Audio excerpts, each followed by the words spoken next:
कर्पूरगौरं करुणावतारं संसारसारं भुजगेन्द्रहारं सदा वसन्तं हृदयारविन्दे भवं भवानी सहितं नमामि। मन्दारमाला कलितालकाये कपालमालं गीतसुन्दराय दिव्याम्बराय च दिगम्बराय नमः शिवाय च नमः शिवाय। घालीन लोटांगण वंदीन चरण डोळ्यांनी पाहिन रूप तुझे प्रेमे आलिंगन आनंदे पूजन भावे ओवाळीन म्हणे नमा।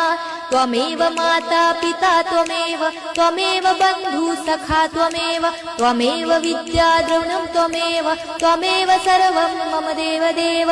कायेन वाचा मनसेन्द्रियर्वा बुद्ध्यात्मना वा प्रकृति स्वभावात् करोमि यज्ञं सकलं परस्मै नारायणायति समर्पयामि। अच्युतं केशवं राम नारायणं कृष्णदामोदरं वासुदेवं हरे श्रीधरं माधवं गोपिका